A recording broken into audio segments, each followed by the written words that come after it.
Our hero reflects on a vivid dream, a long, beautiful journey shared with a mysterious girl. Scenes from the dream flash by. A tense moment with a bound figure, a conversation about treasure, and a serene gondola ride through a glowing cityscape. The memory lingers as they descend a staircase together, hand in hand. High above the clouds, their fateful meeting unfolds. A mysterious girl extends her hand with a promise. You will be my assistant. The story truly begins here, 10,000 meters in the sky. A haunting figure stands beside a skeleton, her gaze calm yet unsettling. The protagonist's eyes widen in shock as a dark, jagged line fractures his vision. Amidst the tension, delicate flowers bloom softly, framing the mysterious girl's serene smile. The protagonist blinks in surprise, caught off guard by a girl from his class who leans close, demanding an answer. She's heard rumors about him and calls him by name. The great detective, Kimihiko Kimizuka. The quiet classroom feels charged with tension as their eyes lock. The girl leans in close, warning the protagonist that ignoring her will lead to regret. She's determined to touch his uvula. His shocked expression reveals his surprise, while a nearby skull diagram emphasizes her strange threat. The tension lingers as he falls back, caught off guard by her boldness. The girl embraces him gently, her voice soft as she acknowledges his unspoken desire for comfort. The protagonist is enveloped by the warmth of her heartbeat, a vivid reminder of her presence. His wide eyes reveal a mix of surprise and something deeper stirring within him. The protagonist's voice trails off as he tries to recall her name, feeling a nostalgic warmth from her presence. Suddenly, she looks shocked and confused, her wide eyes meeting his as he unexpectedly pulls her close, leaving them both startled by the sudden intimacy. The girl reacts with shock and embarrassment, scolding the protagonist for groping her chest as she insists it's her line to question him. He defensively denies any ill intent, reminding her that the first time they met, it was actually her who was the one touching him. The tension between them crackles as they awkwardly confront the misunderstanding. The protagonist recalls waking from a dream and finally remembering her name. Nagisa Natsunaji, his high school classmate and a famous detective. They first got to know each other after accepting a certain request, which led to her becoming the detective and him her assistant as they worked on several cases together. Both of them awaken in an unfamiliar, dimly lit room, their confusion mirrored in their questions about where they are. The protagonist's mind races, trying to piece together the events of the previous day and why Nagisa is lying beside him. Suddenly, a new voice interrupts, scolding them for being too noisy in this strange place. The voice belongs to Yui Saikawa, Japan's top idol and their very first client, who sternly questions why they're kneeling without permission and why they're even present. The protagonist awkwardly wonders if her presence is linked to the rumor about sleeping with Kimizuka. Meanwhile, Yui teasingly recalls being pushed down, tied up, and involved in a suggestive scenario, while the protagonist tries to downplay it as just a sensual thought. Charlotte Arasaka Anderson, a Japanese-American who proudly calls herself Siesta's top disciple, appears unexpectedly. She reminds them they were on their way to visit a grave, but it seems they don't remember, and tension lingers between her and the protagonist due to a recent unresolved incident. As the truth sinks in, they realize someone has kidnapped them and brought them to this place. The protagonist recalls the events leading up to their current predicament, starting with a hijacking incident during a cruise organized by Saikawa. They remember planning to visit their former partner Siesta's grave, fulfilling her dying wish alongside Charlotte and others. This place marks where the artificial chameleon was defeated, and the promise to visit the grave was made.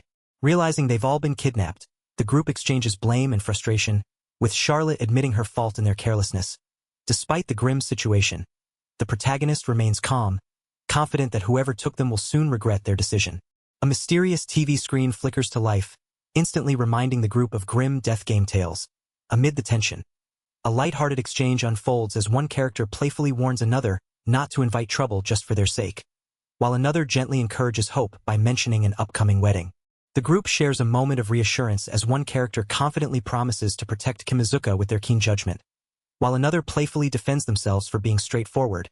Yet beneath the light-hearted exchange, the protagonist's gaze darkens with unease, recalling that no one expected what, or who, would soon appear on the ominous screen. The video playing now confirms that 4 people should be present in this place: Charlotte Arasaka Anderson, Yui Saikawa, Nagisa Natsunaji, and Kimizuka Kimihiko. The gravity of this revelation settles in as the protagonist processes the implications. The girl's calm confirmation, "That's what I thought," sends a chill through the room, her composed expression contrasting with the mounting tension. The protagonist's wide-eyed reaction reveals the weight of her words. a silent acknowledgement of the unsettling truth settling in. Tears welling in her eyes, Charlotte urgently calls out, her voice filled with desperation. Yet, the protagonist gently reminds her that what she's reaching for is just a screen, not reality. A quiet smile and the words, "It's been a while," hint at a bittersweet reunion lost to time. The screen reveals footage from a year ago, capturing a tense moment where a determined girl insists someone must get out of her way. The group watches intently, recognizing the girl as Siesta-san. As the protagonist prepares to finally explain the significance of that day, the weight of the past hangs heavy in the room, signaling a crucial revelation is about to unfold. The protagonist reveals a shocking truth. The chameleon didn't kill him, despite what everyone believed. He urges the assistant to remember this fact and make a decision based on it, challenging the group's assumptions and setting the stage for a deeper understanding of the past. The protagonist is struck with realization, sensing that what he's been experiencing with Siesta for the past 3 years is about to be unveiled. He wonders if she's about to share memories from that crucial past, hoping it will remind him of something long forgotten. With a calm resolve, Siesta prepares to take them back 4 years, ready to reveal the truth. With a steady voice, Siesta implores everyone to stay with her as she unveils the hidden truth. What really happened to them, the mystery surrounding the protagonist's death, and the final battle he fought. The weight of these revelations promises to reshape everything they thought they knew. For years ago, a tense yet oddly casual moment unfolds between the two as they share a bath. Despite the awkwardness, the protagonist firmly refuses to become an assistant, while the girl tries to ease the mood, suggesting they wash each other's backs. Their playful banter hints at a deeper connection beneath the surface. The protagonist senses a trap as he recalls an awkward pause during their conversation. He finally confronts her directly, asking why Siesta is in his house, his suspicion growing stronger. Just over a week ago, the protagonist met a woman on a plane who claimed to be a great detective, and together they solved a case. After the hijacking, he wonders what Siesta was really thinking. Now she makes an unreasonable request. She wants him to become her assistant and travel the world with her. A week has passed, yet Siesta remains undeterred in her mission. She boldly declares that those who oppose her sense of justice are evil, while the protagonist, soaking in the bath, laments that he thought he had locked the door properly. The stubbornness of her presence is impossible to ignore. Siesta confidently reveals she has a master key capable of opening any lock, flaunting it with a playful wink. She teases the protagonist for enjoying the thrill of trespassing, while he protests that her intrusion isn't very nice. The sudden sound at the bathroom door makes him realize just how invasive her presence has become. Though they've only known each other a week, the protagonist reflects on their uncertain future. Siesta asks why he hates being her assistant, but he admits that getting involved always costs him his allowance. Dreaming of a peaceful, carefree life, he questions if such a life is even possible alongside her. The protagonist casually affirms with an "of course." Still relaxed in the bath, meanwhile, a striking image of Siesta emerges, poised and determined, aiming her gun with fierce focus. The contrast between their worlds is stark, as he quietly wishes he could have witnessed this formidable side of her. She questions the point of involving him in a task only she can do, while he silently struggles with his fading memory of her, despite her playful confession of falling in love at first sight. He admits he can easily forget her face after just 2 days. The tension grows as she wonders if he truly can't be her assistant, and he quietly acknowledges that he can't speak as he used to. The protagonist reflects on Siesta's reluctance to speak her mind, which stalls their discussions despite her strong will. He acknowledges that even the recent hijacking was quelled only by her sheer military might, leaving him uncertain about what the future holds. Meanwhile, Siesta advises him to lead negotiations by presenting the benefits first, asserting her practical approach. She smiles warmly, teasing that he's kinder than she expected, while he, still recovering in the bath, warns her not to get too confident. She can't read his mind. Despite their playful banter, he worries about the future, fearing that in a year or so, the situation won't be as smooth as it is now. Exhausted and doubtful, he admits he still can't see himself as her assistant despite the advantages she offers. Siesta, calm and direct, challenges him to explain the benefits to her instead. Asking if something is troubling him, with a confident gesture, she asserts that the true merit lies in her handling the problems for him. He questions her, seeking confirmation that she truly wants him as her assistant in exchange for solving her problems. She calmly affirms his understanding with a simple, confident reply. It was a busy Saturday morning at the middle school gate, bustling with excitement for the cultural festival. Our hero wonders why he's here since he doesn't recall helping prepare for the event. Even though the whole class usually works together in advance, still, the day's festivities are clearly underway, filling the school with energy and anticipation.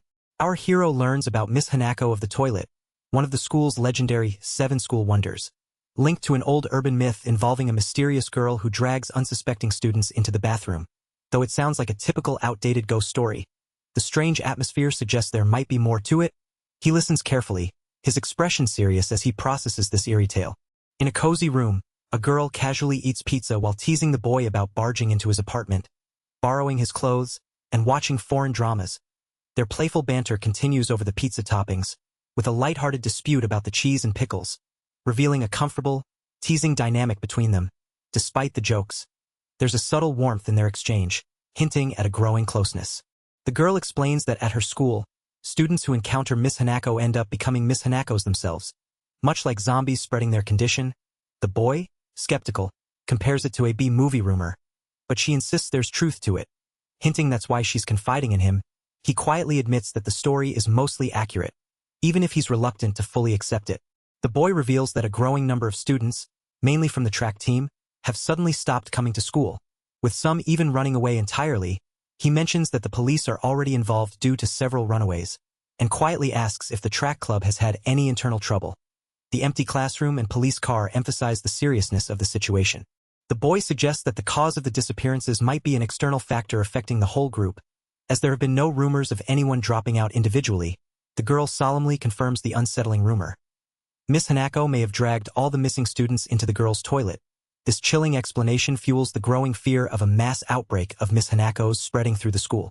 The boy bluntly rejects the idea, refusing to believe the rumors. The girl teases him for acting all-knowing, mocking his middle school arrogance with a dramatic pose. Despite his frustration, he admits he probably won't win any arguments against this sharp detective anytime soon. The boy and girl share a quiet moment, teasing and reflecting on their situation. She playfully reminds him he still owes her for the pizza, while he awkwardly insists she pay him back instead. Their conversation turns thoughtful as she suggests his tendency to get involved and save others might be in his DNA, something he dismisses with a wry smile. The boy opens up about his difficult past, explaining how his parents disappeared when he was young, leaving him to move between various homes and care facilities before living alone at 14. He admits he values peace and normalcy in his immediate surroundings. The girl listens thoughtfully, acknowledging his story, though he defensively denies having no friends despite her assumptions. She brightens up, pointing at the TV and suggesting they go to that event together this weekend. The scene on the screen shows a lively moment between two characters, hinting at a fun outing. He looks puzzled, asking what happened to her usual Miss Hanako act, breaking the mood with a playful tease. The protagonist ponders Siesta's true intentions, admitting he has no clue. Suddenly, someone taps him on the shoulder, apologizing for the wait. He turns, confused and a bit frustrated, reminding them they were the one who asked him to come here in the first place. The protagonist is visibly shocked, overwhelmed by the sudden change in Siesta's appearance. She stands confidently in a school uniform, a subtle but bold shift from her usual self. His eyes narrow as he questions her, unable to hide his surprise. "Siesta, what are you wearing?" She shyly admits she doesn't usually dress like this but decided to add a ribbon for a change. Looking up expectantly for his reaction, the protagonist can't help but think to himself how incredibly cute she looks in the uniform. Siesta brightens up the cultural festival, suggesting that going on a date in school uniforms would be fun, her playful smile inviting the protagonist to join in the spirit. Meanwhile, he wonders aloud if he needs a formal contract to become her assistant, hinting at the unusual nature of their dynamic. The lively atmosphere of the cultural festival buzzes around them, with cheerful students bustling about and colorful decorations setting the scene. The protagonist and Siesta stand near the entrance of the 2C maze, where she holds a map, her eyes wide with anticipation. With a playful smile, she asks where they should begin, inviting him to dive into the fun together. They carefully study the haunted house schedule, noting it closes for 15 minutes every hour to give the staff a break. The protagonist confirms they'll need to time their visit right, while Siesta wonders if customers aren't allowed during those breaks. Nearby, the confused mascot rabbit tilts its head, puzzled by the conversation. The protagonist points out the 15-minute break in the haunted house schedule, realizing their ideal route won't fit the official times. Siesta, unfazed, suggests they start by enjoying some festival food to prepare for the challenge ahead. With a bright smile, she asks for a little flexibility since they'll be visiting outside regular hours. As they walk through the festival, the protagonist spots a crepe stand and tries to get Siesta's attention. He asks her to at least let him handle the tough parts if she's going to be unfair and unload work on others. Siesta looks up at him, surprised as he offers her a wrapped crepe. The protagonist reflects on how things have changed since their last outing, noting the shift from mystery horror to teen romantic comedy. Despite the confusion, he firmly declares he'd choose the cultural festival with her over a non-existent Miss Hanako. Realizing she won't understand unless he's direct, he braces himself to speak plainly. Siesta bluntly dismisses the idea of dating him, making it clear she never intended to be his girlfriend. The protagonist, caught off guard, nervously tries to backtrack and insists he never thought of it that way. Despite the awkwardness, he asks if they can just erase that misunderstanding from history, while she questions his sanity. Despite the awkwardness, he admits he prefers the straightforward version of her. It's easier to deal with. She takes a bite of the crepe he offered, then grabs his hand, suggesting they go get some takoyaki next. He nervously warns her that their actions might give others the wrong impression. Trapped in the infamous girls' bathroom stall, the protagonist battles intense stomach cramps, desperately blaming Siesta for his predicament. Despite his frustration, he hurriedly explains that he didn't sneak in. It was an emergency, and this was the only stall available to everyone. Overwhelmed and embarrassed, he mutters that he wants to disappear as the pressure mounts. Despite his shaky denial that ghosts and monsters no longer scare him in middle school, the ominous atmosphere only fuels the rumors swirling in his mind. Suddenly, a sharp voice cuts through his thoughts, demanding to know who he's making excuses to. The scene shifts to reveal the girl hovering outside the stall, confronting him directly. The girl teasingly accuses him of peeping on her in the bath and warns him not to spy while she's on the toilet. The protagonist, relieved that the darkness shields him, realizes she didn't leave but came back. Despite her concern for his long absence, he insists on checking something outside, telling her to get down from the stall. The girl questions what the protagonist is doing. Guessing he might be checking for leftover cold medicine from someone's lunch in the bathroom, he explains that his parents are missing, so no one ever makes him lunch. His only meal there is sweet rolls. Feeling a pang of sympathy, she offers to make him lunch sometime, prompting him to imagine a lovingly prepared bento as she slides closer to him. Sliding closer with a teasing grin, she leans in, invading his personal space. The protagonist freezes, caught off guard by her bold move. Despite his protests, she insists she can see him perfectly well, calling out his dubious habit of making a girl hold it when she needs to go. In the cramped third stall on the girls' bathroom's third floor, she suddenly silences him with a firm quiet, covering his mouth as he freezes in shock. The eerie atmosphere and creaking door remind him of the unsettling rumors surrounding this place, making the moment even more tense. Suddenly, the door creaks open to reveal a person in a large, unsettling rabbit costume wearing a welcome sash. The eerie figure stands silently, causing a chill to run down the protagonist's spine. The protagonist suddenly recognizes the girl in front of him, questioning if she was the one handing out flyers at school. As she calmly draws a gun, she declares she won't let him escape. Meanwhile, distant footsteps echo, hinting that others are approaching quickly. The protagonist calls out to Siesta, sensing urgency as she firmly grabs his arm and urges him to hurry. His gaze sharpens as he recalls the unsettling identity behind the eerie bunny figure, Miss Hanako of the toilet, confirming the chilling truth of the legend. The chase is on, but the lead isn't as big as expected. Our hero is surprised by how quickly their target is moving. Suddenly, he stumbles, struggling to keep his footing as the tension ramps up. Our hero catches his breath, puzzled by the bizarre sight of a severed head with an arrow through it. The grim discovery leaves him speechless for a moment before he brushes it off as kid stuff. Meanwhile, a companion questions the strange claim about that bunny being Miss Hanako, deepening the mystery. The girl firmly grabs his hand, urging him to move quickly without explaining why just yet. He's caught off guard, questioning her sudden grip, while she brushes off his confusion with a sharp command. Their playful banter reveals a mix of tension and awkwardness, as she admits her fear from the severed head, and he struggles to respond to her teasing challenge. The group of bunny-costumed figures blend into the background, making it impossible to tell which one is the real target. Meanwhile, the girl scolds the boy for causing the chase and warns him to stay alert. All while casually snacking, he admits he needs to refuel before moving again, joking about the cost and the danger he narrowly escaped. The boy and girl spot a suspicious figure and decide to pursue, with him criticizing their careless mistake that gave them away. Despite his protests about not signing up for any assistant training, she playfully thumbs him up, praising his newfound ability to just go with the flow. Their dynamic blends reluctant cooperation with light teasing as they prepare to chase after their target. The girl enthusiastically invites them to the costuming club, offering free costume trials. The boy reflects on how he wished they had time to see Siesta dressed as a cat-eared maid, though it seems they might have gotten a glimpse after all. As they approach, Someone requests two participants, pulling them further into the club's world.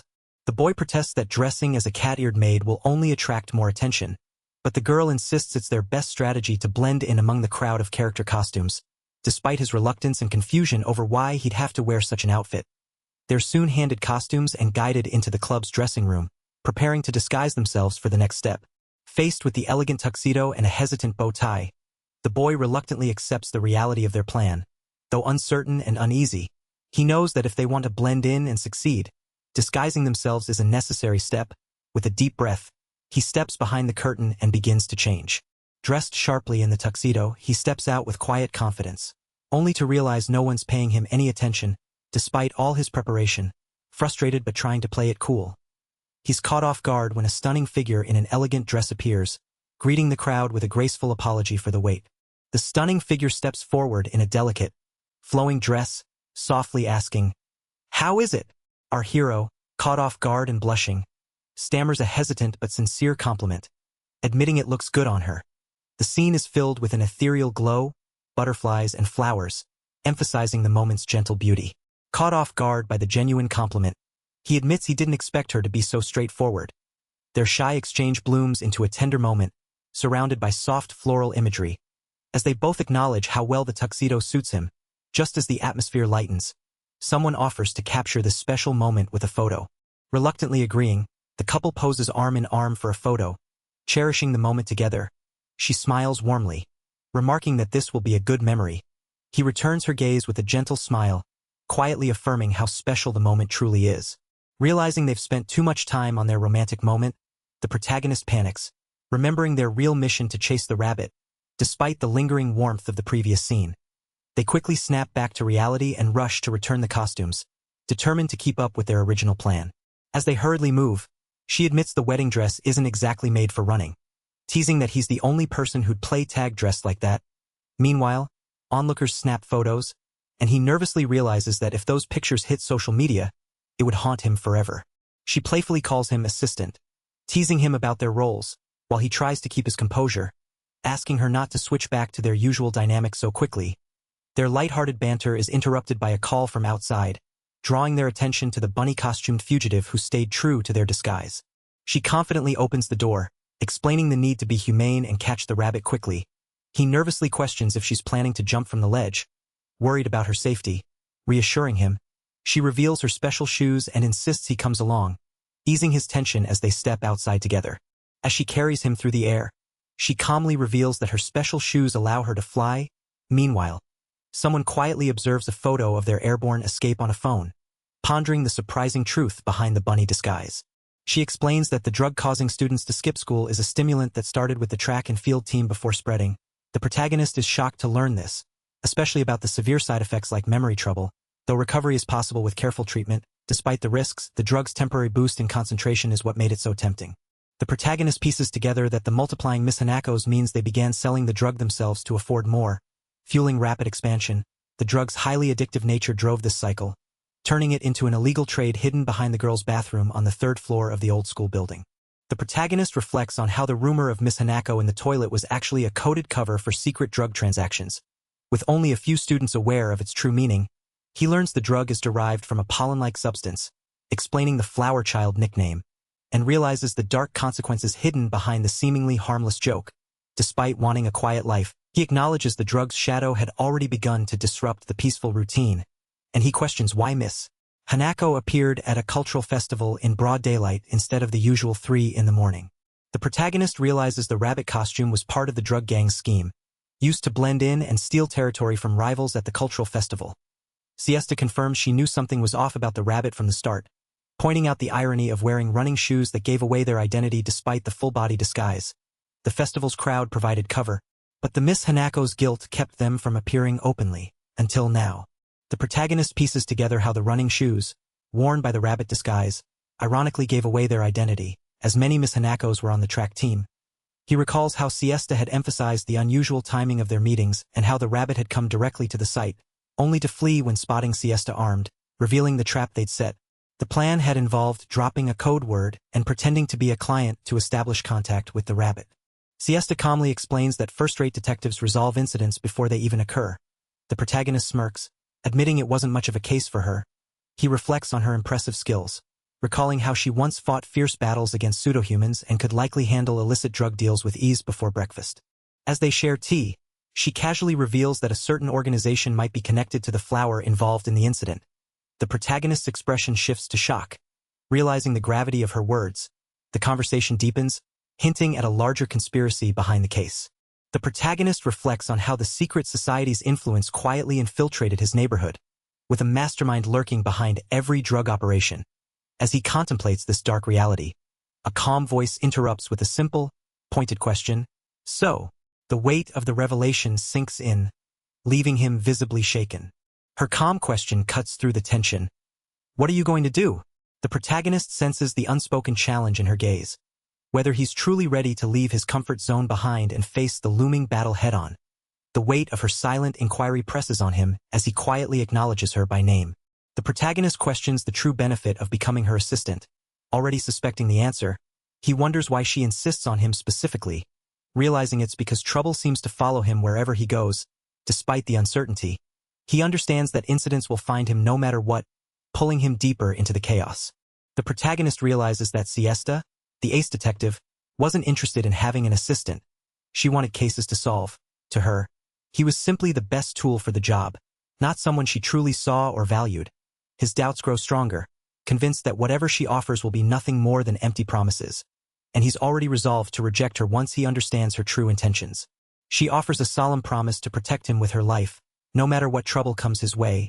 Extending her hand, she asks him to be her assistant, but he remains skeptical, seeing her words as an empty, superficial offer he has no intention of accepting.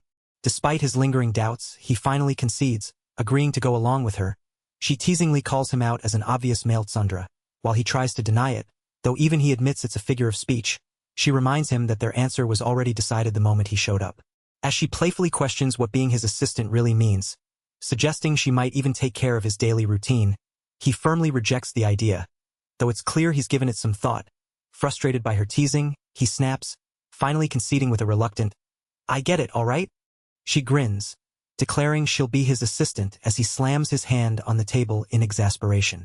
With a burst of emotion, he declares she must stay by his side for as long as he lives, catching her completely off guard. The sudden intensity leaves him flustered as he quickly tries to backtrack, nervously denying that he just made a proposal. Our hero awkwardly questions the purpose behind the story he just heard, only to be met with a cheeky denial from the storyteller.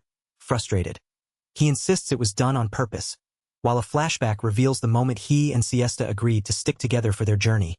The tension breaks with a sharp glare, hinting at the playful yet serious bond between them. Tensions bubble up as Charlie vents her frustration over being passed over for Kimazuka years ago, while the others tease each other about jealousy and past promises. Amid the playful bickering, a serious tone returns as a new revelation about the truth behind the heroine's impending death is about to be unveiled. Before revealing the truth, a crucial hint is given. Never take individual pieces of information at face value. The key is to keep track of who says what and always question what you see. The reminder echoes with a serious gaze. Doubt what we see. Doubt creeps in as one questions whether this truly is Kimazuka, casting uncertainty over everything. The protagonist admits that while Siesta's last wish holds weight, not every detail must be taken literally. With that clarification, the path is clear to move forward and reveal the next crucial piece of the puzzle. The protagonist recalls recognizing the building where they once lived and worked, a memory from just over a year ago. A gentle yet determined figure urges to begin uncovering the truth behind her death, setting the stage for the next chapter of revelation. The weight of the city's past looms as the search for answers truly begins. The scene shifts to London, England, grounding the story in a new and historic setting. Our protagonist exhales deeply, a moment of quiet resolve before the conversation begins. Seated across from a woman in an elegant room, he prepares to face the next step in uncovering the truth. Phoebe Case delivers a chilling revelation. Jack the Ripper has returned from the dead. With calm authority, she tasks the protagonist with the urgent mission to help capture this infamous figure once more. The protagonist questions Phoebe about her unexpected presence in England. Surprised by the sudden reshuffling, calm and composed, she reveals she was sent on loan and will soon return to Japan. Their brief reunion is marked by unspoken history and a casual, yet tense, exchange as old acquaintances reconnect after years apart. Phoebe firmly passes the case to the protagonist and his companion. Urging them to catch the notorious killer, the protagonist hesitates, Grappling with the gravity of the task, the narration recalls the chilling legacy of Jack the Ripper, the unidentified murderer from 1888 whose crimes still captivate a century later. Meanwhile, a recent string of murders in London, mimicking the Ripper's signature, confirms the urgency of their mission. The protagonist reflects on the chilling reality that, although Jack the Ripper's crimes occurred over a century ago and the killer is long dead, the recent murders bear the exact same gruesome signature. This eerie resemblance leads to a haunting conclusion. The infamous killer has somehow returned from the dead. The protagonist struggles to accept the impossible, that the killer could have returned from the dead, insisting that dead people never come back to life. Faced with this reality, he reluctantly considers a more plausible explanation. A modern-day copycat mimicking Jack the Ripper's grisly crimes, his companion teases him for taking it so seriously, but agrees that the copycat theory is likely the truth, noting the young woman's keen interest in the case. The protagonist gently shakes Siesta awake, teasing her about someone talking smack behind her back, but she remains unfazed, not even flinching. With a quiet resolve, he rises and heads to the kitchen, his hand reaching for a knife. With a playful challenge, he throws a knife toward the unflinching Siesta, daring her to dodge or face the consequences. Calmly catching the blade, she warns him that such recklessness isn't safe, her steady gaze unwavering. Siesta stretches lazily, teasing the protagonist about only waking up in mortal danger and blaming him for giving her the chance to nap. The mood shifts as the conversation turns serious, with the guest quietly observing. The protagonist asks again if Jack the Ripper has truly returned, while Siesta reveals she heard the earlier conversation in her sleep, explaining her always active acoustic cells, even as she notices marks on the guest's forehead. The protagonist and Siesta banter playfully about their appearances, with Siesta teasing him for looking like a kid when he pushes his hair up. He defensively insists his hair is fine and warns her not to touch it, only to get flicked on the forehead, prompting a surprised reaction. The guest, amused, comments on the protagonist's boldness for flicking her back. The girl leans in close, asking when their unusual relationship began. Her tone curious and serious. The protagonist, caught off guard, stammers that he doesn't quite understand what she means by relationship, insisting they're just regular acquaintances. Their intimate proximity adds tension to the moment, highlighting the complexity beneath their playful banter. The protagonist quietly insists that their connection with Siesta is strictly professional. Just business partners. Meanwhile, the woman in the suit, calm but firm, tells him to hurry up and meet the victim. He shrugs off her tone, opening a drink as he prepares to follow her command. The group exchanges polite farewells with the police officer before parting ways. As the bus arrives, the protagonist and his companions prepare to board, stepping forward with purpose. The city's bright afternoon light casts a calm atmosphere over the scene, signaling a transition to the next phase of their investigation. The girl crouches beside the victim, her gaze sharp as she declares the crime the work of Cerberus. The protagonist, uneasy with the scent of blood, questions the name, noting her voice sounds strange. The atmosphere thickens with tension as they confront the chilling reality behind the case. The girl critiques the protagonist's awkward pose, urging him to either tilt his head or hold his nose, but he insists he won't leave fingerprints despite her warning not to touch. Their banter turns sharp as she calls him a criminal for his attitude, and he silently contemplates the weight of her words. The tension mounts with the implication that the case might be resolved swiftly, if he truly is the culprit. The girl confirms that Cerberus is the code name of the new Jack the Ripper, describing him as the guard dog of Hades who devours human hearts. Though not entirely certain, the protagonist acknowledges the possibility, realizing their enemy must be a pseudo-human if they carry a code name. Meanwhile, the girl laments that despite the string of murders, the police remain clueless about any leads. The protagonist questions the enemy's true objective, wondering why Cerberus is stealing hearts. The girl insists Cerberus must be acting under orders from higher up, recalling a past incident linked to the same organization. Their conversation lightens as she teases Siesta about her serious demeanor, while he playfully accuses her of conditioning him. The protagonist asks Siesta if she has a plan to make Cerberus reveal information once captured, but she seems uncertain. Noticing the lighter in his hand, she questions what it is, and he explains it was given to him by Ms. Phoebe, who intended to quit smoking and passed it on. They share a quiet moment, processing this small but meaningful gesture. She reflects on how, after years apart, Ms. Phoebe entrusted her most precious possession to him, leaving him confused about what emotion he's supposed to feel. Shifting back to the mission, he asks Siesta if she has a plan for capturing Cerberus. The protagonist reveals he's been tracking Cerberus's destructive actions for some time, noting the enemy's sharp senses make capturing him difficult. Siesta acknowledges Cerberus's keen nose and how he always manages to slip away despite her attempts. Meanwhile, it's explained that, Like bats with their heightened ears, most pseudo-humans possess enhanced abilities in specific areas. Cerberus's nose is revealed as his standout ability, making him especially dangerous, despite their presence in London. He continues his crimes, raising suspicion. The protagonist wonders if this ongoing activity is a deliberate trap. The protagonist and Siesta weigh the possibility that Cerberus's ongoing crimes might be a deliberate trap, acknowledging the risk but also the rarity of such an opportunity. As they discuss, the protagonist presses Siesta on her specific plan to capture him, prompting her to clarify that he's looking at it the wrong way. Siesta reveals that they're not the ones pursuing Cerberus. Instead, he's targeting them. She explains that from Cerberus's perspective, this is an opportunity to defeat them. The protagonist is shocked as Siesta confidently claims she's the only one Cerberus truly fears. Siesta warns that if he goes in alone, Cerberus will attack him without hesitation, revealing her plan to use him as bait. The protagonist is stunned, struggling to accept the role he's been assigned, while Siesta reminds him that danger was inevitable once he accepted the job. Despite the gravity of the situation, he rejects the idea of being cast as a legendary hero destined to face a mighty enemy. The protagonist protests being called the legendary hero, suggesting instead that he might be just a tool or even a bystander in the story. Siesta brushes off his objections and insists they should move forward, prompting him to ask where they're headed next. Despite the tension, a glimpse of their everyday reality shows Siesta's hearty appetite and their struggle to cover expenses, highlighting the contrast between their dangerous work and ordinary moments. Siesta explains that her strong drives come from constantly overworking her brain, revealing a rare, serious side of her. The protagonist notices this unusual demeanor with a small smile. As they walk together, he reflects that she shares the same sensitivities as an average girl, leading to a lighthearted exchange about their differing habits with naps and waking up cranky. The protagonist reflects quietly on the nearly 3 years they've spent traveling together, surprised at how quickly time has passed.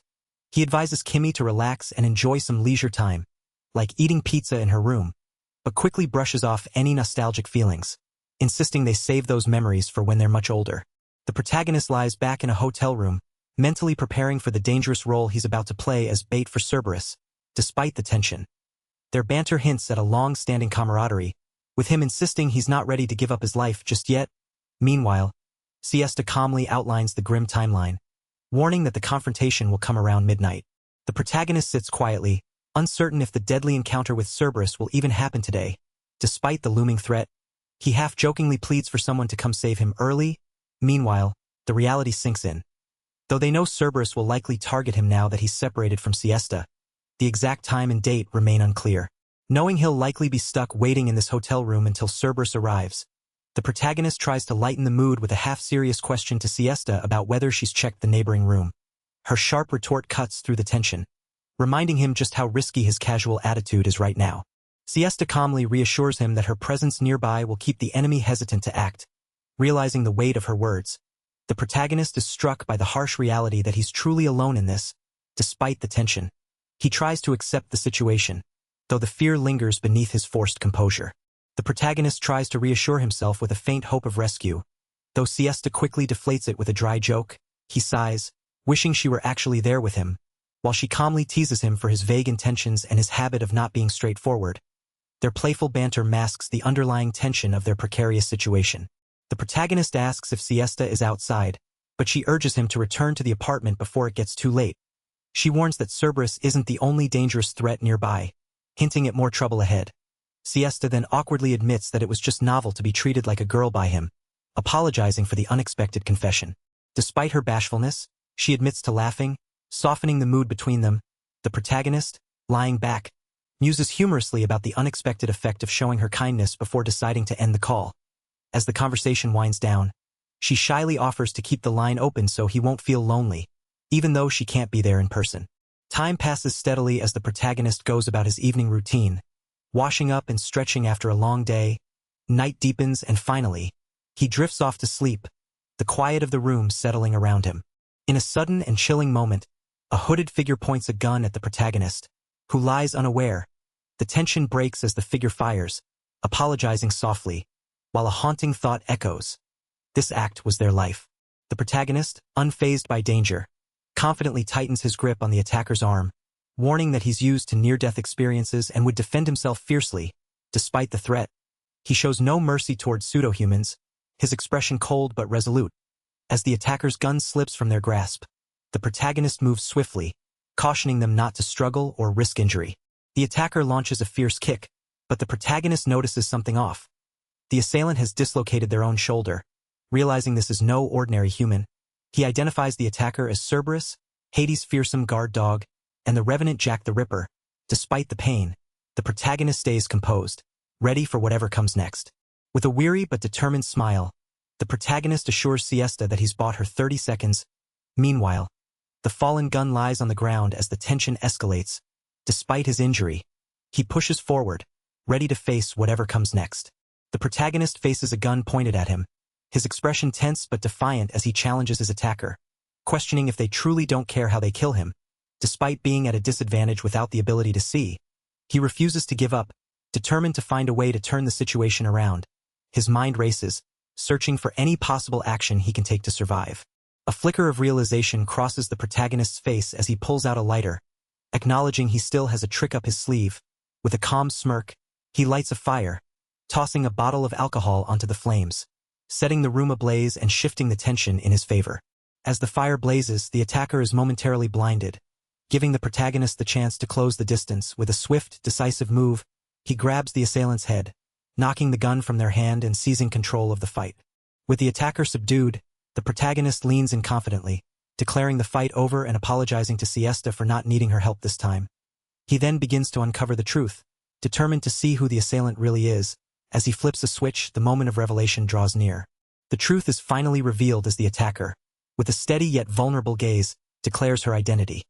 Charlotte Arasaka Anderson. The weight of her name hangs in the air, shifting everything the protagonist thought he knew. Drenched and trembling, she kneels quietly, her expression heavy with sorrow and exhaustion. The room feels cold and still, the weight of the moment pressing down on her. From the doorway, a concerned voice calls out, breaking the silence. "Charlie!" A sharp pain causes her to wince, but she steadies herself as he gasps. Concerned, approaching her carefully, he asks if she's okay, to which she quietly admits she is, mostly. Charlotte Arasaka Anderson was a globe-trotting agent, carrying out missions for a secretive organization. At Siesta's request, she had collaborated with their teams several times, meaning she was familiar with the protagonist as well. The protagonist finally pieces together why she had snuck into his room armed. Realizing it was a mission from Siesta, though he tries to downplay the sudden attack, he can't ignore the fact she came prepared with a gun. He admits that Cerberus might have beaten him to the scene, explaining the tense situation. The protagonist admits he might have been a bit too cautious, joking that Siesta would tease him for overreacting. Charlotte, calm and observant, senses something off and asks if he's familiar with the word tact. Their playful banter reveals mutual respect, with Charlotte acknowledging he outsmarted her despite her skills, while he credits his ace detective partner for the win. The protagonist reflects quietly, admitting it's the first time he's ever beaten her one-on-one, crediting Siesta's rigorous training for his improvement. As he slides open the door, a gentle breeze flows through, and he gazes thoughtfully outside, lost in contemplation. Doubting his own victory, the protagonist questions if he could truly have beaten Charlotte. He admits it was a harsh, prideless self-assessment, fully aware of just how formidable Charlotte really is. He also recognizes that Siesta was the first to truly acknowledge Charlotte's strength. He knows Charlotte would never lose to someone like him, especially since she's a sore loser who wouldn't admit defeat easily, least of all to her mortal enemy. Watching her struggle to hide her frustration, he can't help but ask quietly, "Who are you?"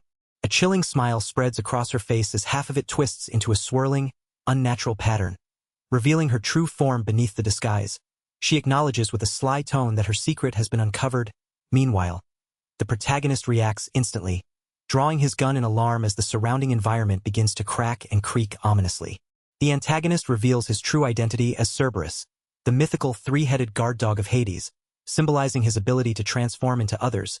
He coldly declares his intention to take the protagonist's heart, dismissing the hero's initial assumptions and acknowledging his unexpected capability. With a sinister promise, he warns that the protagonist's reign as the Jack the Ripper imitation will end today.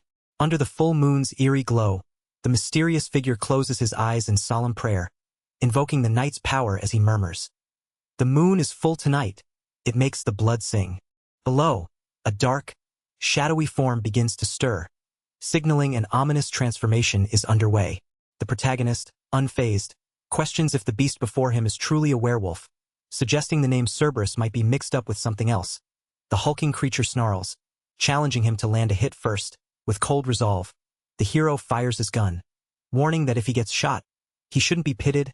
Nearby, another character gasps in shock at the unfolding confrontation. The protagonist frantically checks his gun, only to realize he's out of bullets. Just as panic begins to set in, the monstrous werewolf lunges at him with terrifying speed. His eyes widen in shock as the beast closes in, leaving him vulnerable and defenseless. Just as the beast lunges, a sudden gunshot rings out, forcing it to recoil sharply.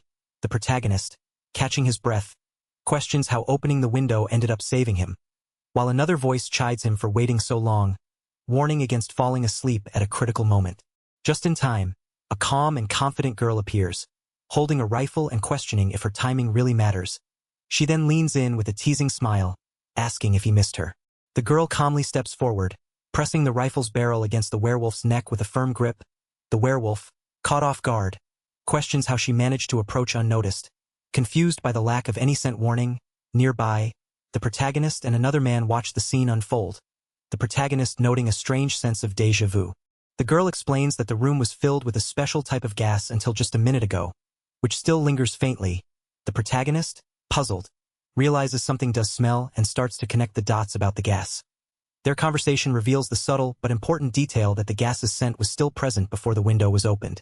The protagonist realizes that the sprinklers were the key to Siesta's plan.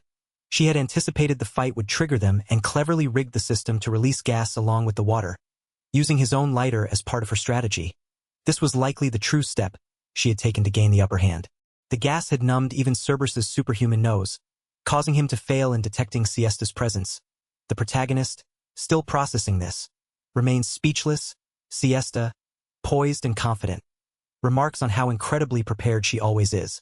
Siesta confidently declares her victory, insisting the protagonist accept it as she prepares to act.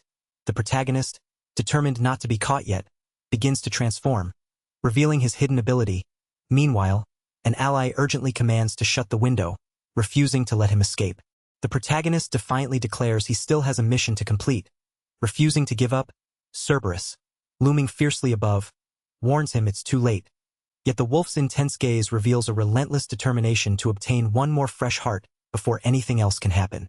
The protagonist calmly tells Cerberus to leave his own heart behind, signaling a bold move. Suddenly, something splatters unexpectedly, catching him off guard. His expression shifts to surprise and confusion as he processes the sudden turn of events. The protagonist stands frozen in shock, grappling with the grim reality before him. Cerberus is dead. Confusion and disbelief flood his mind as he questions who could have committed such a cruel act. Amidst the chaos, a desperate call for the assistant echoes, signaling urgent help is needed.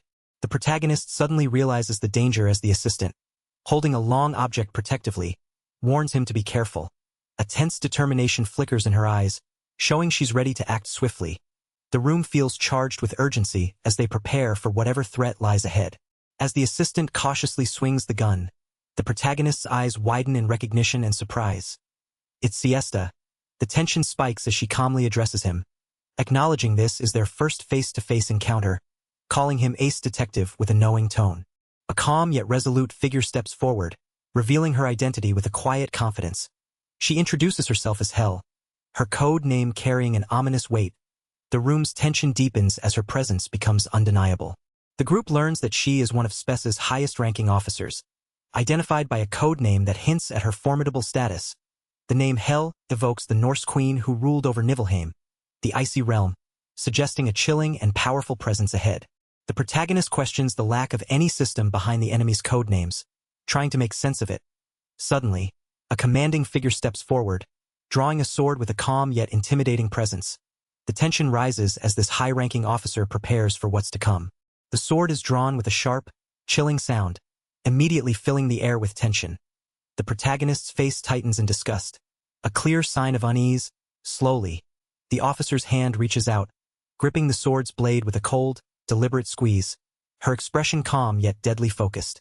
The officer, holding a crucial final piece, declares the operation ready to commence, her expression cold and resolute. As she prepares to leave with the prize, a defiant voice challenges her, questioning if she'll be allowed to escape so easily. The tension thickens as the confrontation escalates. The protagonist raises her weapon with determination, ready to strike, but her confidence falters as she's interrupted. the challenger calmly steps forward, a smirk playing on their lips, confidently declaring that she cannot shoot. Confusion flickers across the protagonist's face, caught off guard by the sudden revelation. The challenger coldly asserts the protagonist's complete immobilization, declaring she cannot move, speak, or fire from her current position. Bound tightly in chains, the protagonist's shock and helplessness are clear as she clutches her weapon, trapped and vulnerable. The protagonist contemplates the nature of the ability, wondering if it's one that controls others' actions. Suddenly, the challenger dashes forward with swift determination, closing the distance between them. The tension rises as the challenger reaches out, ready to make their next move. The challenger leans in close, a sinister grin spreading across their face as they taunt the protagonist with a chilling invitation. Their words hang heavy in the air. "Now why don't you come see hell with me?" The protagonist's expression shifts to one of tense uncertainty, caught off guard by the bold provocation. A sudden, sharp sound echoes as the challenger slams their weapon down with force. The protagonist's eyes widen in shock, a groan escaping as the impact reverberates. Meanwhile, a mysterious figure with obscured eyes stands silently, their presence unsettling as a hand reaches out toward them. The protagonist slowly opens his eyes, confusion clouding his gaze, bound tightly to a chair with chains. He looks around the empty, dimly lit room. With a shaky voice, he asks the haunting question, "Where?" The protagonist, still bound in chains, is confronted by a cold figure who remarks on his awakening. Panic rises as he calls out, recognizing the ominous presence before him. The chilling invitation echoes once more, dragging him back to a haunting memory of their first encounter. Confused and wary, the protagonist questions the cold figure's intentions, asking if they plan to kill him, as he struggles to understand why he was separated from Siesta and brought here. A tense silence fills the room. Swallowing hard, he braces himself for what's to come. The cold figure leans in close, breaking the heavy silence with a sharp, commanding "Hey." The protagonist remains chained and seated, locked in a tense standoff as the shadow of their captor looms over him. The cold figure's expression softens as they extend an unexpected invitation, asking if the protagonist would join their cause. The question hangs heavily in the air, catching the protagonist off guard. His eyes widen, a bead of sweat betraying his shock and uncertainty. A mysterious figure leans close, asking if he would join them. The protagonist, tied to a chair, looks confused and uneasy, questioning what's being said. The figure clarifies with a sly smile, expressing a desire for him to be their partner. The protagonist, still uneasy, admits he doesn't understand what the mysterious figure hopes to gain by making him a partner. The figure calmly challenges his self-perception, suggesting his humility is more like a lack of confidence. The tension lingers as the protagonist remains silent, caught off guard by the unexpected response. The tension breaks as the mysterious figure jokes about the protagonist's supposed fear, insisting it's just the shaking of a warrior. The protagonist, still tied up, retorts with a dry wit, inviting the figure to check if he's really scared. Their unexpected banter sparks a rare smile, revealing a lighter side to their interaction. The mysterious figure questions the very nature of the protagonist's potential partner, painting a haunting image of a devil without emotions, a monster who cannot communicate, and a villain beyond understanding. Their words cast doubt and unease, challenging the protagonist to confront the unknown depths of this alliance. The surreal imagery of wings, a ram's head, and butterflies adds an eerie, almost otherworldly atmosphere to the unsettling reflection. The girl, with a teasing smile, claims she's just a girl, prompting the protagonist to question the weight behind those words. His doubt grows as he recalls a fierce, wolf-like figure, challenging the simplicity of her claim. He then expresses skepticism that someone just a girl could be capable of killing a comrade in cold blood, leaving her momentarily puzzled by his use of the word comrade. The girl dismisses the previous incident as nothing more than a necessary component to ensure the plan's success. Laughing off its significance, the protagonist, bound and wary, questions her intentions, suspecting she might use him and discard him once he's served his purpose, especially since he doubts she gains anything from making him her partner. The protagonist struggles to grasp the true motive behind her actions. Doubting her intentions, she calmly questions if he's curious about what she stands to gain, then firmly asserts that the sacred text's words are absolute, demanding unquestioning faith before weighing any pros and cons. His confusion deepens as he asks about this sacred text. She reveals a small book, explaining it contains only a portion of the sacred text, which foretells several events destined to happen to him. The protagonist, shocked and skeptical, struggles to believe such predictions could come true. Yet, She calmly insists that despite their impossibility, these events have already occurred.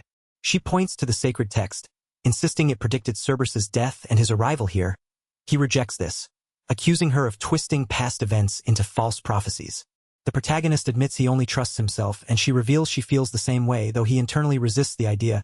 He acknowledges they might actually get along. Seizing the moment, she asks if he's heard of the Leaves of Agastya. The protagonist recalls hearing about the Leaves of Agastya, a book of prophecies written by an ancient Indian sage who received divine revelations inscribed on palm leaves in Tamil. He remembers Siesta mentioning that the book details each person's future in precise detail. She explains that the sacred text, based on the Leaves of Agastya, even contains his future, predicting events about a month from now. He dismisses the idea of returning to a normal life as an ordinary high schooler. Convinced that the ace detective won't let him go that easily, internally, he admits he'd welcome a happy ending and a return to normalcy. If only it didn't mean completely destroying Spess a month from now. A year from now, the protagonist is predicted to step up from assistant to detective, playing a key role in solving cases. Yet, he firmly denies this, insisting he's only ever been Siesta's assistant. Meanwhile, visions of forgotten memories, a priceless sapphire, and the ace detective's legacy swirl around, hinting at the mysteries ahead. She warns him that if he remembers her words a year from now, he'll be able to confirm the truth for himself. Confused and uneasy, he demands to know what she means, while she quietly reflects on his uncanny talent for getting caught up in situations beyond his control. The ace detective contemplates the possibility that the Leaves of Agastya might have hidden something crucial, but quickly dismisses the idea. The protagonist, confused, asks what she means, prompting her to remind him that he usually avoids getting entangled in complicated matters. Her faint smile hints at a deeper understanding of his nature. She confronts him boldly, accusing him of dragging not just others, but the entire world into the chaos that surrounds him. Her words hang heavy in the air, emphasizing the far-reaching consequences of his actions. She leans in close, her voice steady as she reveals that his unique ability to transform everything and trigger incidents makes him the very center of the world. The weight of her words unsettles him, but her gentle smile hints at a deeper reason behind her revelation. She steps forward with determination, offering to make him her partner so they can save the world together. When he questions her choice of words, she clarifies that, to her, saving and destroying the world are essentially the same. Her calm yet resolute expression challenges him to reconsider the true cost of his desires. He challenges her offer with a firm refusal, prompting her to turn away but remind him that, according to the sacred text, he won't belong to her just yet. As she walks ahead, she hints that acting prematurely could upset someone called Father, a name that clearly puzzles him. Despite this, she insists that becoming her partner would bring many benefits, though it seems he's not yet ready to accept. The villain sweetens the deal, promising the detective a carefree life filled with endless video games, snacks, and relaxation. Essentially being paid for doing nothing, the detective, half amused and half skeptical, wonders if this offer is coming from an angel or a goddess. Despite the tempting perks, he warns that he's close to losing his patience with such absurd promises. With a confident smile and open arms, she renews her invitation, asking him once more to become her partner. The detective's expression softens slightly, hinting that he might be considering her offer more seriously this time. The detective admits to being a coward who acts out of fear of loss rather than hope for gain. Yet he firmly states he'd rather avoid making an enemy of Siesta. With a confident smirk, she extends her hand, teasing him that he never truly expected her to accept his offer. She laughs knowingly, revealing she always expected him to refuse her offer. The detective reflects on how bold it was for her to extend her hand despite anticipating rejection. As she walks away, she asks him to watch something in return, leaving him curious and uncertain. Behind heavy bars lies a massive, grotesque creature, its monstrous form barely contained. The detective's shock is palpable as he mutters in disbelief, questioning if this nightmare is truly hell itself. She reveals the monstrous creature is a biological weapon, whose breath carries a deadly toxin that reacts with atmospheric oxygen. The detective's horror deepens as he realizes the terrifying potential of this weapon. His voice trembles as he questions if they truly plan to unleash such devastation in a terrorist attack right in London. The detective struggles with the horrifying reality that pseudo-humans were not enough for their plans, questioning the religious justification behind it all. The woman calmly explains this is part of a divine prophecy, a sacred salvation recorded in the future's history. As the detective's mind races with dread over where this monstrous weapon might be unleashed, she gently reminds him he still doesn't know their exact location. The woman reveals they are beneath the Palace of Westminster, the heart of British political power. The detective reflects on the relentless 3-year battle against the Spess invasion, Realizing the enemy's reach has grown far beyond expectations, he acknowledges that such a facility under the nation's nerve center implies a vast network of collaborators. The woman confirms that Spes has comrades worldwide, embedded deeply within politics, finance, the police, and the clergy. Anyone could be a hidden member. The detective clenches his fist, stunned by the revelation, and bitterly questions if he's meant to be their first victim. Despite the grim truth, he demands to know why she's revealing this dangerous secret to him. The detective nervously tries to clarify his earlier words, while the woman confirms he's on the right track, though not entirely correct. He admits he narrowly escaped death, visibly shaken. When he asks if they plan to unleash the creature on the city, she calmly reveals it's already been fed plenty, leaving him stunned as he's suddenly restrained with handcuffs. The detective's mind races as he connects the dots. The recent heart hunt incidents in London were caused by Cerberus, staring at the monstrous creature behind bars. He swallows hard and asks in disbelief if it truly devours human hearts. The woman acknowledges his sharp instincts, admitting he might be the perfect partner for her twisted plans. But the detective, resolute and defiant, firmly rejects any alliance, demanding nothing to do with her schemes as the cold clink of handcuffs echoes around him. The woman's sharp gaze pins him down the moment he tries to escape, revealing her eerie confidence in their destined partnership. She urges him to witness what's coming, calling him by name as she holds a mysterious black rock, the key to activating the living weapon powered by human hearts. The detective's mind races, realizing this dark alliance is far from over. The woman commands Beetlejuice to begin, her voice calm yet commanding. As she pushes the cage door open, the monstrous creature inside roars fiercely, its terrifying presence unleashed at last. The monstrous creature, Beetlejuice, lets out a deafening roar, its ferocity shaking the very cage that holds it. The detective stands frozen, caught between fear and determination. As the woman calmly watches the chaos unfold, the cage door creaks ominously, signaling the beginning of a terrifying new chapter. Unfazed by the monstrous roar, the protagonist stands resolute, gripping multiple swords with unwavering calm. The terrifying creature lunges forward, its massive jaws wide open, but the hero's steady gaze reveals a readiness to confront the nightmare head-on. The tension between human and beast crackles in the air, marking the start of a fierce battle. The protagonist casually remarks on the creature's loud roar, unfazed by its ferocity. As the beast lunges with a terrifying scream, the hero remains composed, ready to face the onslaught. Nearby, the woman watches intently, her expression sharp and focused.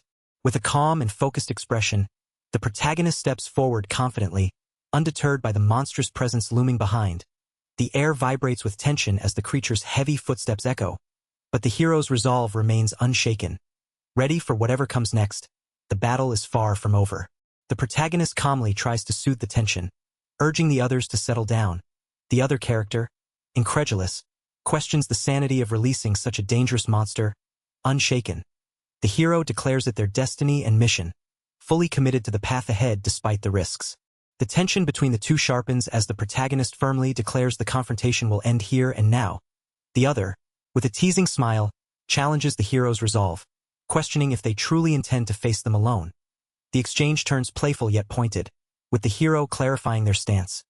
Diplomatic but resolute, refusing any partnership. The antagonist perches confidently above the destruction, taunting the hero to watch the city fall apart. The protagonist calmly reveals they already anticipated this plan and firmly declares the conflict will end here. The antagonist, skeptical and weaponless, questions how the hero intends to stop them, but the hero simply insists they've got it all wrong. The hero reveals a surprising twist. They never intended to be the one to stop the antagonist. With a knowing smile, he hints that someone else will take the spotlight, acknowledging his role as the assistant rather than the main player. The call of assistant echoes, signaling a crucial moment is about to unfold. The call for the assistant echoes through empty halls and quiet rooms, growing more urgent with each shout.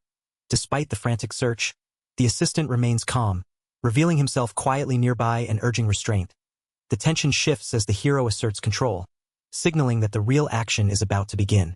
The search intensifies as frantic calls for the assistant echo through the empty room.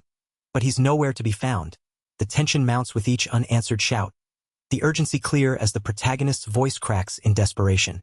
The protagonist awkwardly tries to break the ice, worried about the tension between them. Suddenly, a monstrous figure struggles against an invisible barrier, frustrated that the wall is blocking its path. The hero, growing impatient, demands the obstacle be removed immediately. while the girl in the uniform watches on with a serious expression. With a powerful crash, the massive mech bursts through the wall, shattering the barrier that held it back. The girl watches breathlessly, her chest heaving as the tension finally breaks. The room is filled with the sound of destruction, signaling that the true battle is about to unfold. The protagonist stands amidst the rubble, trying to regain composure after the chaos. The assistant exhales in relief, a small smile breaking through the tension, despite the destruction. A playful reprimand cuts through the moment, reminding the assistant they missed their chance to look cool earlier. A massive armored figure crashes through the wall, startling the protagonist. He questions Siesta about where she got such a formidable weapon. Clearly skeptical, Siesta nervously claims she found it lying on the road, but he immediately calls her out, refusing to believe such a convenient story. Siesta insists she's serious, revealing she negotiated with the British government to borrow the experimental military weapon Sirius. The protagonist is stunned by how elaborate her explanation is, clearly not expecting such a detailed story. The protagonist gently confronts Siesta, telling her she was far too desperate to save him, causing her to hesitate. She insists that her feelings aren't as simple as he thinks. Meanwhile, a third character watches on, teasingly remarking that their passionate exchange makes them jealous of their future partner. Siesta calls out to Hell with a determined tone. Hell's eyes narrow, focused and unyielding. Meanwhile, a towering mechanical weapon confronts a monstrous creature, boldly declaring it won't allow the city to be controlled any longer, while the beast taunts, questioning if it can truly be stopped. With a confident smirk, she challenges the monstrous creature, asking if it truly believes it can stop destiny. The beast roars in response, its fury shaking the air. Watching this tense moment unfold, the protagonist shudders, caught between awe and fear. Siesta grabs the protagonist's hand firmly, calling him assistant with resolve. They quickly assess the cramped cockpit. Acknowledging it was designed for a single pilot, Siesta takes charge of the right side controls, while the protagonist nervously agrees to handle the left, though he protests being thrown into piloting without warning. The monstrous creature charges forward with a menacing roar, signaling the imminent clash. The protagonist, gripping the controls tightly, finally concedes with determination, bracing for the intense battle ahead. The monstrous creature lunges fiercely at the mech, its massive form crashing into the machine with overwhelming force. The impact sends debris flying, shaking the ground beneath them both. The battle has erupted into a brutal clash of raw power and desperate control. The protagonist reflects on his failed attempt at an epic rocket punch, questioning the purpose of using the leg in that move. He recalls their battle against a newly awakened monster, powerful but lacking control, and realizes they were evenly matched. Suddenly, he senses an opportunity as the monster hints that analyzing the situation could help him escape its grip. Caught off guard by their close proximity, the protagonist awkwardly realizes the situation as he stammers. Oh. The tension shifts as the girl calmly suggests she'll take over piloting, noting the impracticality of sitting side by side to reach the controls. Realizing that sitting side by side is the only practical way to reach the controls, the girl offers to take over piloting despite the awkward closeness. The protagonist nervously agrees, teasing her about losing respect if she takes advantage of the situation, but she quickly assures him she's joking. With their roles set, they prepare to launch the mech, ready to face the battle ahead. The girl confronts the creator of the monstrous foe, expressing disbelief at such a creation. Meanwhile, the protagonist, adjusting his hat, coolly warns that the monster is obstructing their path. The tension rises as the monstrous figure looms, ready to strike. With a determined click, she declares the mission hers alone. The mech unleashes a barrage of firepower, targeting the monstrous foe with relentless precision, swift and agile. She dodges a counterattack, then strikes decisively, forcing the creature to scream in pain. As the monster charges forward, the protagonist urgently warns Siesta not to let the girl escape, revealing her true intention to unleash the beast on the city. The stakes escalate with the reminder that the British Parliament lies just above this underground road, and any attack could cause catastrophic damage. The girl playfully scolds the protagonist for starting with exposition when he has nothing to do, while he responds with a knowing look. Suddenly, the mech springs into action, dashing forward with purpose. Meanwhile, Siesta turns sharply, ready to intercept and prevent the girl's escape. The mech charges forward with fierce determination, its pilot coolly remarking on the girl's stubbornness. Gunfire erupts as the monstrous foe barrels through the underground corridor, debris flying in its wake. Standing atop the beast, the girl remains poised and unyielding, ready to face whatever comes next. The girl questions the reason behind the terror attack, seeking a deeper motive. The antagonist calmly replies that it's destiny, insisting their will is irrelevant as they merely follow a sacred text. Meanwhile, the mech and the beast clash fiercely, with the protagonist noting the antagonist's unchanging focus on this supposed destiny. The girl presses the antagonist, asking what they truly think about everything happening. Calmly, the antagonist reveals that their sole purpose is to fulfill the future foretold in the sacred text, claiming it as the only reason for their existence and birth. Meanwhile, the monstrous beast roars fiercely, underscoring the tension of the moment. As the chase intensifies, the protagonist calls out to Siesta, urging her to hold on tight. She reassures him she won't let their target escape, gripping tightly as he braces for the ride. Despite his warning, she clings to him even harder, leaving him both surprised and resigned to their desperate situation. The girl confronts the antagonist, questioning their earlier claim about their mission to obstruct them. She challenges the contradiction, asking why they chose to become a detective and protect others if their goal was simply to get in their way. The tension rises as the antagonist listens silently, caught off guard by the pointed questions. The antagonist reveals a stark truth. Just as the girl was born to protect the world, they were born to destroy it. They insist they don't crave power or destruction, but simply accept the role they were given at birth. Despite the weight of this fate, they remain resolute, gripping their sword with determination. The antagonist coldly asserts they are simply following their natural instincts, indifferent to any moral distinctions. The girl challenges this, questioning if they truly believe they are the same, with no moral difference between them. Unfazed, the antagonist admits there may be a moral gap but declares it doesn't bother them as they drive their sword forward. The antagonist acknowledges the girl's skill but coldly declares themselves evil. As they strike, she swiftly dodges the attack, reflecting the incoming blade with precision. The clash intensifies, highlighting their stark opposition. The antagonist calmly accepts the close call, acknowledging the girl's skill with a hint of respect. She steadies herself, gripping her sword tightly, while the antagonist reflects on how narrowly he escaped defeat. The tension remains high as both prepare for what comes next. The girl calmly directs Beetlejuice toward the exit, signaling a chance to escape. The protagonist, anxious, wishes they could reach it in time.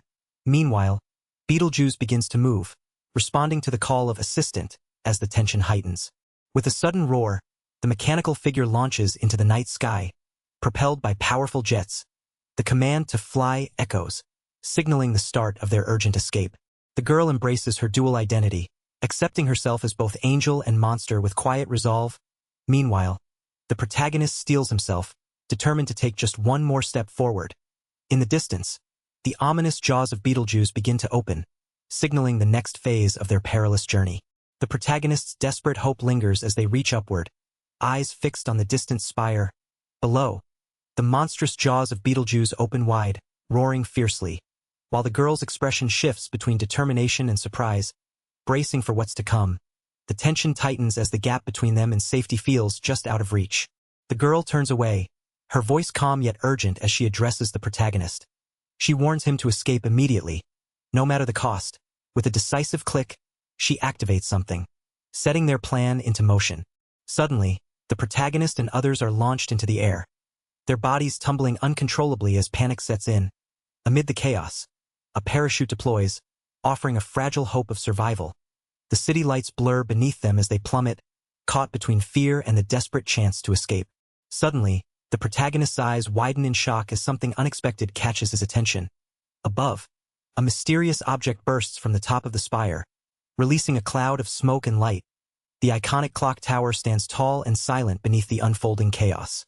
The protagonist reels from a sudden, powerful impact, barely shielding himself in time.